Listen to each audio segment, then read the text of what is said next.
Ladies and gentlemen, welcome to the Rogers Kakasungura YouTube channel. A big thank you for your continued support. As I said this year, we are aiming at 100,000 subscribers. Kaka, I want to shift to Kenya's politics.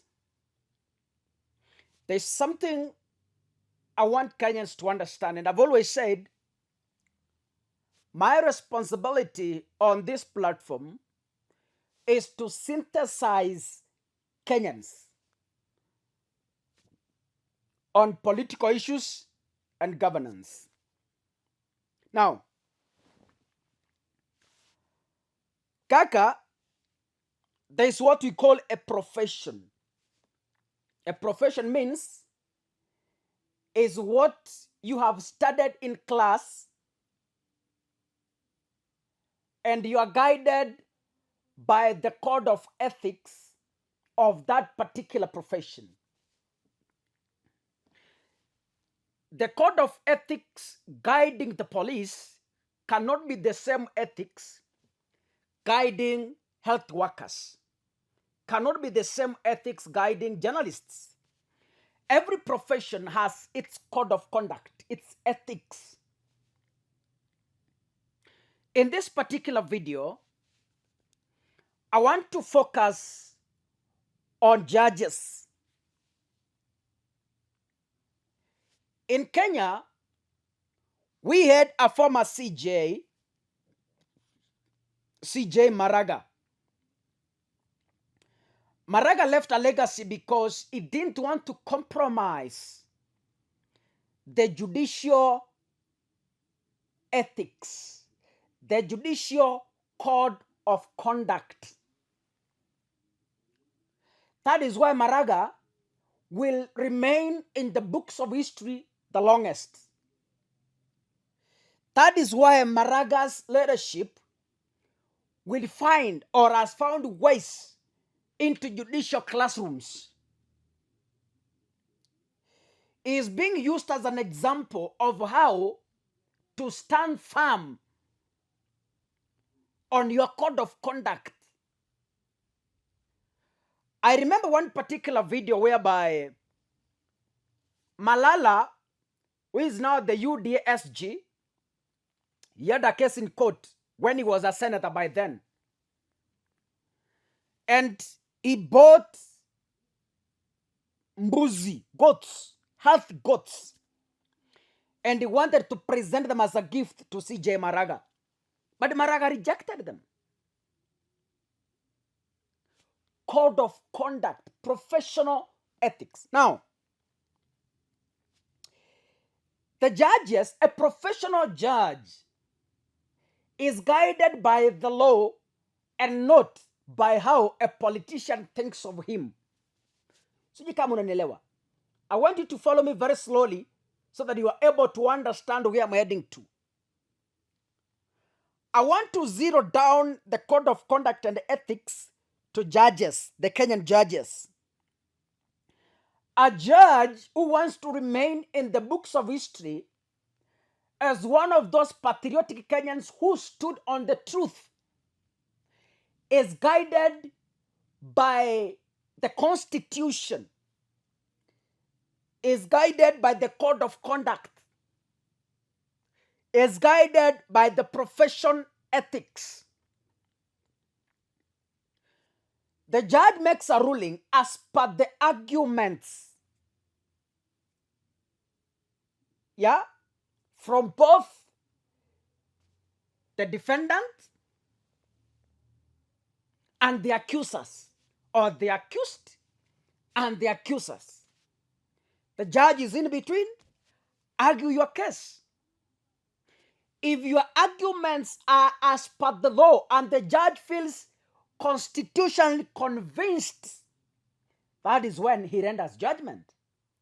I am not a lawyer, or neither am I a judge, but my argument might seem shallow and scratching the surface, but I believe a judge who wants to stand on fair grounds must be guided by the Constitution are not influenced by anyone or not by how bosses think. Now, Kimani Ichungwa was speaking in Meru, and the sentiments from him are unfortunate. The Kenya Kwanza must know that the judiciary cannot think politically in their favor. In my yesterday's video, for those who watched, I told you the Constitution, the Kenyans, and the executive is one thing.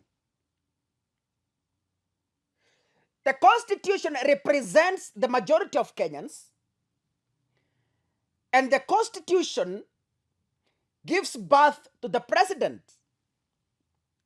And the president is the custodian of this Constitution, which represents the people.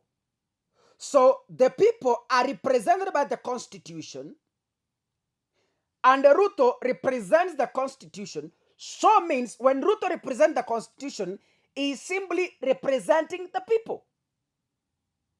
Now, when the judiciary is in between the Constitution and the executive, it's not about how the executive thinks.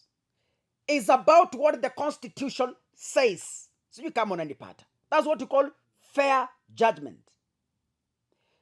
The Constitution is here, and the executive is here. The judiciary stands in between.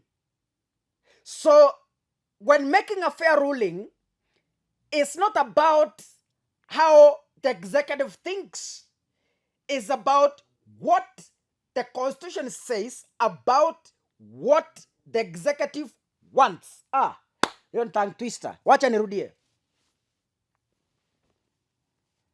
In between here, wacha niweke hii kalamu for ili niwaonyeshe vizuri. This is the Constitution, this is the executive, and this is the judiciary in between here. The judiciary cannot make a judgment or a ruling based on how the executive thinks or wants. The judiciary or the judges, without compromise, the judiciary or the judges, they make a ruling or a judgment based on what the Constitution says about what the executive is saying. So the executive is talking about the housing levy,